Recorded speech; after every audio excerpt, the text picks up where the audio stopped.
Salut et bienvenue sur Je suis comme toi, la chaîne YouTube d'une coach mais surtout d'une nana comme toi. Ici, on parle de tout mais surtout de la vraie vie. Alors c'est parti, on y va? Salut Philippine, bienvenue sur le podcast, je suis ravie de te recevoir aujourd'hui. Salut Alexandra, merci beaucoup de me recevoir, c'est un plaisir. Comment vas-tu?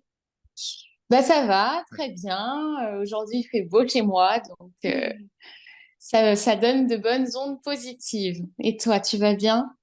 Tout va bien de mon côté, j'ai pas la même chance pour le temps, mais ça va, j'essaye d'être le soleil de ma journée. Ah, ça c'est une belle façon de penser. Voilà. Philippine, est-ce que tu peux te présenter un petit peu avant qu'on rentre dans le vif du sujet, nous dire qui tu es? Déjà, moi, j'aimerais commencer par dire que tu es une amie finalement qu'on a rencontrée en voyage.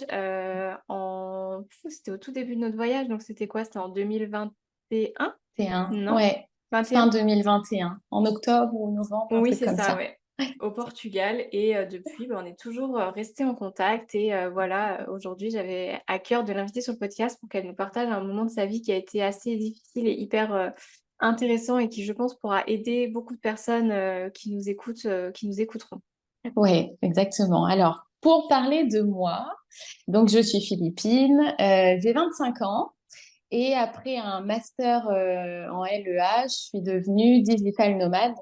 Donc, c'est-à-dire que je travaille, je donne des cours de FLE, français langue étrangère. Donc, ce sont des cours de français pour des étrangers. Et je fais aussi du développement informatique. Et donc, je travaille tout en voyageant. Et c'est comme ça, voilà, qu'on s'est rencontrés.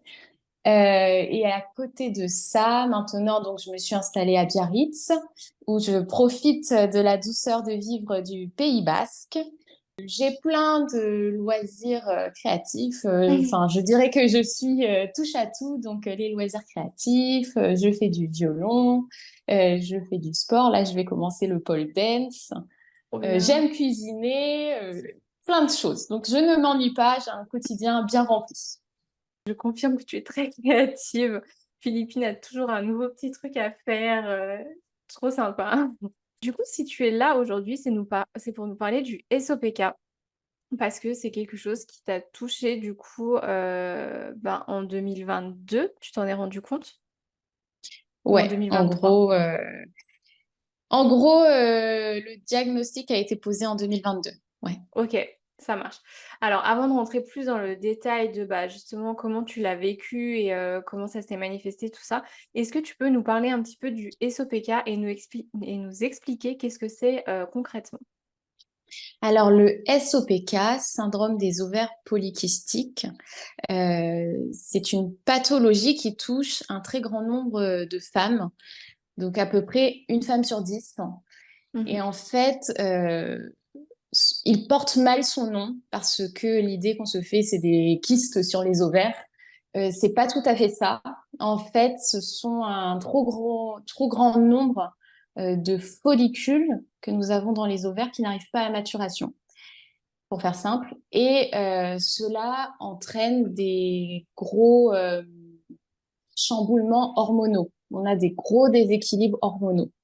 Donc, pour faire très simple, hein, et je vulgarise vraiment les propos, le SOPK, c'est, j'aime pas dire ça, mais une maladie hormonale. Hmm.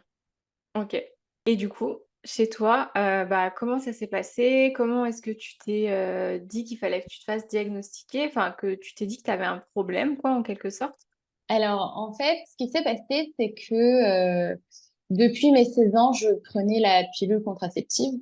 Mhm. Et durant l'été 2021, j'ai voulu retrouver un corps sans hormones, un corps qui fonctionne naturellement. Donc, j'ai arrêté la pilule pour avoir un stérilet cuivre, donc plus d'hormones. Et en fait, après l'arrêt de la pilule, 3 mois après, j'ai eu un gros rebond d'acné. Mais je me suis dit, bah, c'est quelque chose de normal parce que c'est le temps que le corps se remette en route naturellement. Mais 1 an après, il s'avère qu'en fait, mon acné était toujours présente et était même bien plus intense Hmm. qu'au début.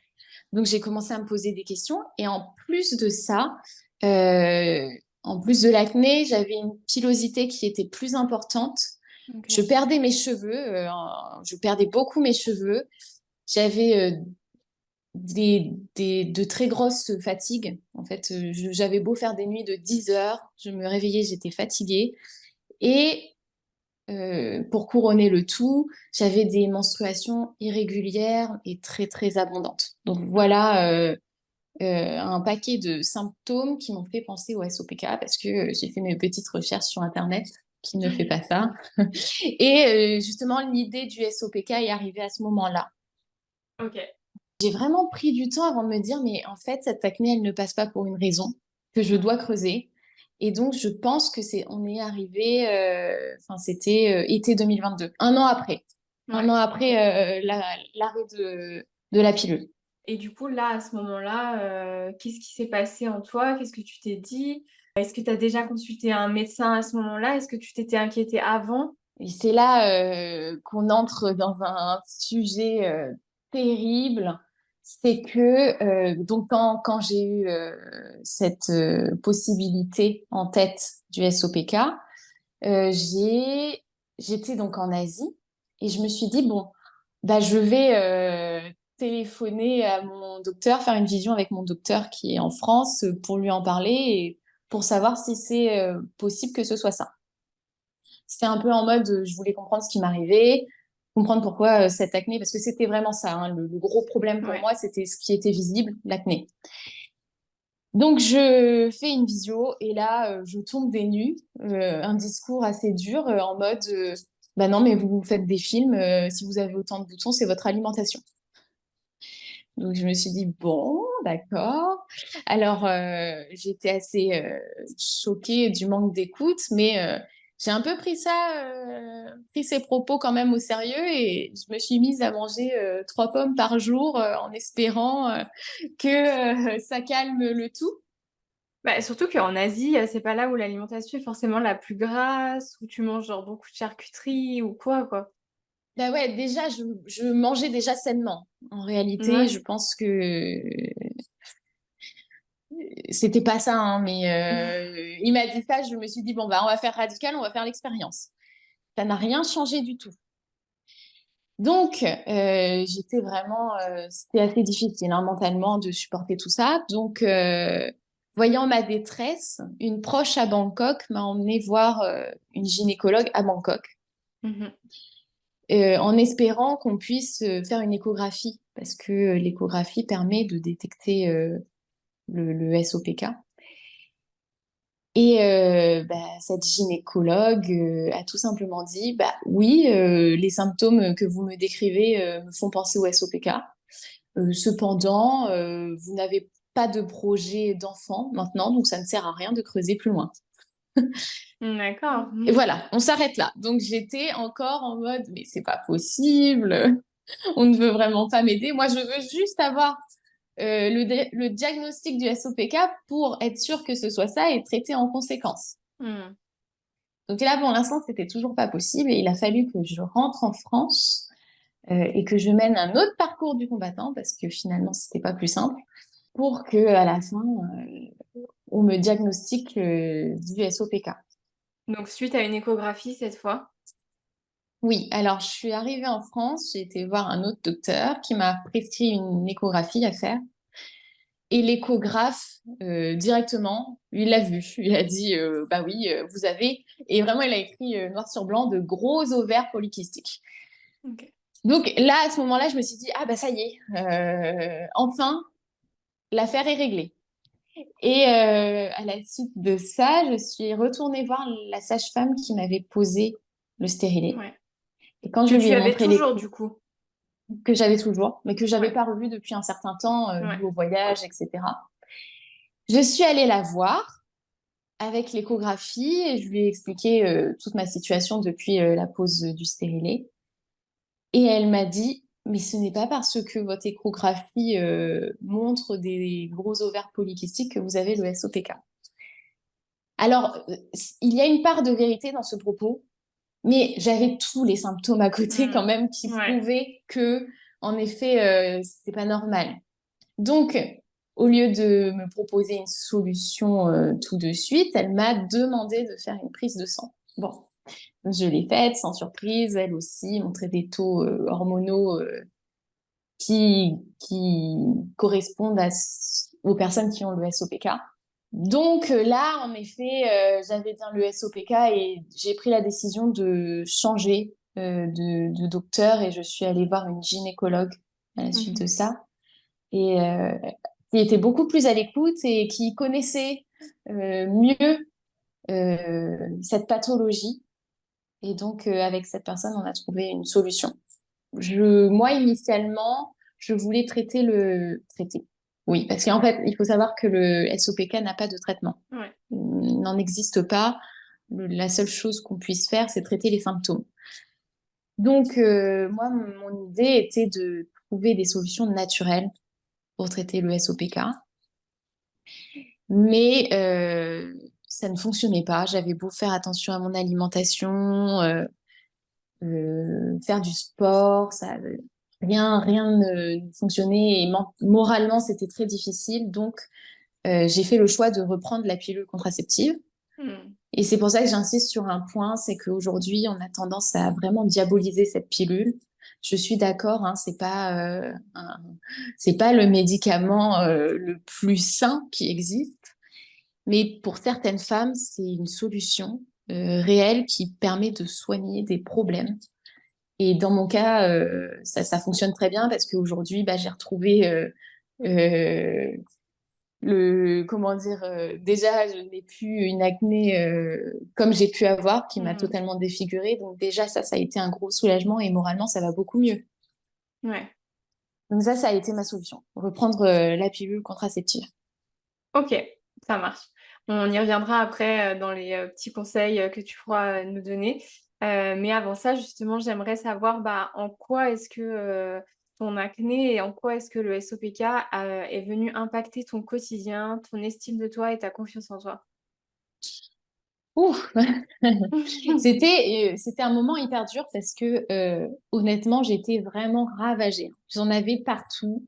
Et déjà, physiquement, juste physiquement, c'était Ouais, difficile parce que ça me faisait très mal.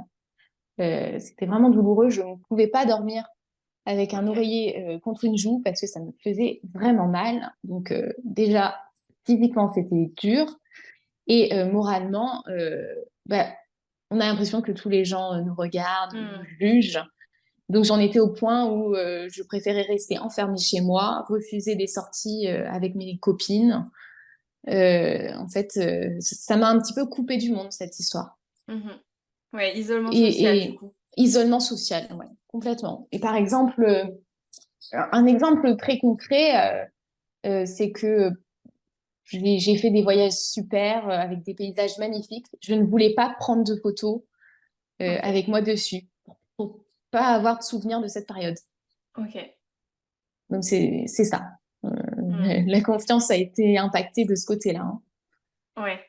Et est-ce que du coup, ça a impacté ton estime de toi? Est-ce que du coup, tu te disais que tu avais moins de valeur en gros à cause de ça? Je sais pas si Non, tu t'en rendais compte sur le moment, mais ouais, ouais, mais par contre ça non. ok. Et au contraire, je me disais justement, bah, je suis plutôt forte parce que Hmm. j'ai quand même continué à faire des choses. Alors bon, bien sûr, pas facile de sortir de chez soi sereinement, mais malgré tout, pendant mes voyages, je me forçais à sortir visiter des paysages, enfin sortir visiter des lieux. Ouais.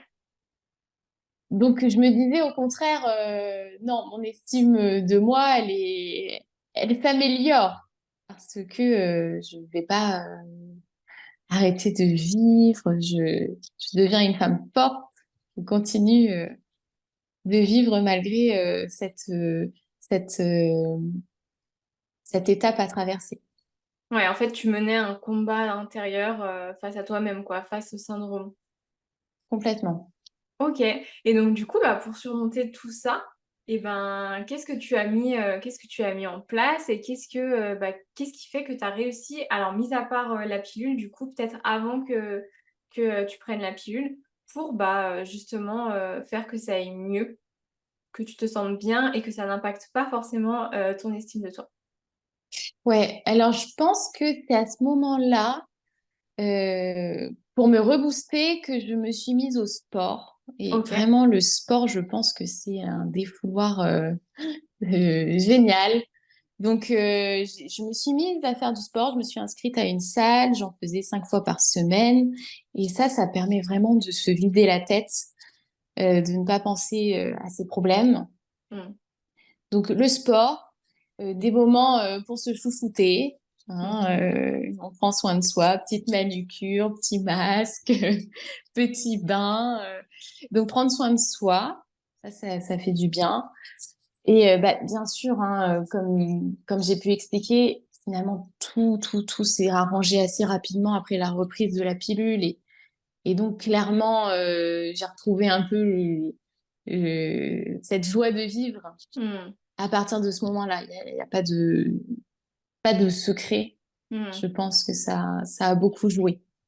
Tu parles de «j'ai retrouvé la joie de vivre». Est-ce que le SOPK et vraiment le côté, hormonal va venir impacter, ton humeur, par exemple, est-ce que ça peut entraîner des dépressions, des choses comme ça? Au-delà du fait que, bah, tu as des boutons et que du coup tu te sens pas bien, que ça te rend triste, tout ça. Est-ce que vraiment, le SOPK en lui-même a pour symptôme, la dépression, le changement d'humeur, la tristesse? Ah oui, complètement. Oui, OK, oui. Beaucoup de femmes ayant le SOPK souffrent de moments de déprime, de dépression. OK, On est beaucoup plus sensible. Oui, oui, ça a un d'accord. impact directement là-dessus. Et je pense que j'en suis la première concernée. Mmh. Et je sais qu'on en a déjà parlé ensemble, donc que tu pourras, répondre à cette question. Toi, aujourd'hui, tu as repris la pilule, mais est-ce que pour toi, et je sais que que tu vas me dire oui, il y a d'autres solutions pour, pallier en fait à ces symptômes? Parce qu'on a dit qu'on ne pouvait pas traiter, cette pathologie, mais est-ce qu'on peut, atténuer les symptômes grâce à d'autres choses que la pilule? Alors oui, bien sûr. Oui, et d'ailleurs, j'espère que j'arriverai à mettre en place cela un jour. Mais on a tout ce qui est approche naturelle. On Mmh. peut faire appel à un naturopathe, par exemple, qui va nous aider à mettre en place des habitudes qui vont nous permettre d'avoir un équilibre hormonal. Ça Mmh. peut se jouer sur l'alimentation. Donc, par exemple, on supprime certains aliments qui provoquent justement des dérèglements hormonaux, comme le lait, par exemple. OK. On a aussi, on peut prendre des compléments alimentaires qui vont justement donner ce dont on manque par rapport à cette pathologie. Et tout ce qui est sport doux, j'ai envie de Mmh. dire, yoga, qui aide aussi à avoir un bon balancement hormonal. Mmh. Donc vraiment, des approches naturelles existent. OK. Mais du coup, il faut s'armer de patience. Plus qu'avec la Et pilule, quoi. ben, c'est le problème, ouais, Mmh. c'est que ça peut prendre énormément de temps. Ouais. C'est c'est pas en quelques mois qu'on voit euh, les améliorations.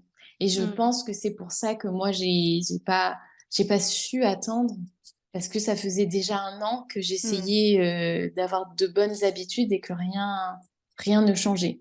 En le sachant, parce que maintenant, je me dis, si un jour je me décide justement de réessayer d'avoir un corps sans hormones de synthèse, bah, je saurai que ça va prendre du temps et je pense que juste de le savoir, Oui. ça va changer la donne. J'ai une question qui me vient, du coup, ça veut dire que finalement, je vais prendre mon exemple. J'ai la Mm. pilule depuis que j'ai 18 ans. Si demain je décide d'arrêter, ça se trouve, j'ai un SOPK, mais je le sais pas parce que ma pilule fait qu'elle cache ça. Ouais, c'est possible. C'est OK, tout à fait possible. Et il y a aussi des femmes qui développent le SOPK après avoir pris la pilule. d'accord. Donc c'est un petit peu la roulette russe. Ouais. OK. On va arriver sur la fin de l'épisode. Je vais te poser encore une dernière question, deux questions. Si tu Mhm. devais donner que un conseil aux femmes qui nous écoutent et qui se sentent concernées potentiellement par ce que tu as dit, décrit en symptômes, mais qui ne savent pas encore quels sont SOPK, ou alors à l'inverse, des femmes qui ont déjà le diagnostic qui est tombé, quel serait ce conseil que tu aimerais leur donner? C'est pas évident comme question, parce qu'il y en aurait beaucoup de conseils à donner. Mais c'est d'essayer de trouver un professionnel de santé qui s'y connaît. Hmm. Il y a un site qui recense ça, alors je sais plus le nom, je crois que c'est Mapato, quelque chose comme ça, qui permet de trouver des professionnels qui s'y connaissent pour certaines pathos. Mhm. Et vraiment, si vous avez un doute ou si vous savez que vous l'avez et qu'il faut faire quelque chose, il faut se tourner vers des gens qui sont compétents dans la patho concernée. Mhm. C'est Ok. vraiment ne perdez pas votre temps à aller voir n'importe qui. Ouais. Malheureusement, j'ai vu un grand nombre de professionnels de santé qui m'ont fait pleurer parce que l'un disait quelque chose, l'autre le contraire, et j'ai été complètement perdue. En fait, le plus difficile, je pense vraiment, c'est le parcours médical. Donc vraiment trouver un professionnel de santé qui s'y connaît, Oui, qui est spécialisé en fait là-dedans presque, quoi. bah, ce serait le top du top. Mm. Ouais. Ok, merci Philippine. Et ma dernière question, c'est si les femmes qui nous ont écoutées souhaitent te contacter pour continuer ce partage d'expérience et te partager elles aussi, pourquoi pas, leur expérience, où est-ce qu'elles peuvent te retrouver? Elles pourront me retrouver via mon Instagram, que tu mettras, je pense, Oui, en dans lien. les infos, Philippine Edin. J'ai un compte privé, mais qu'elles n'hésitent pas à me contacter. Ce sera avec grand plaisir si je peux les aider. Super, et ben merci beaucoup pour ce moment de partage et d'échange. Merci pour ton authenticité. Je suis vraiment ravie d'avoir pu échanger avec toi sur ce sujet qui touche plus de femmes qu'on ne le pense. Et ça a été vraiment un plaisir. Bah, merci à toi de m'avoir reçu dans ton podcast et je terminerai en disant aux personnes qui ont écouté ce podcast que si elles connaissent quelqu'un qui ont les mêmes symptômes, qu'elles n'hésitent pas à lui parler de cette patho. Ce sera peut-être pas ça, mais j'aimerais vraiment que cette pathologie soit connue de tous pour faciliter le travail du diagnostic. Hmm. Voilà. Merci Merci. beaucoup. Salut. Salut.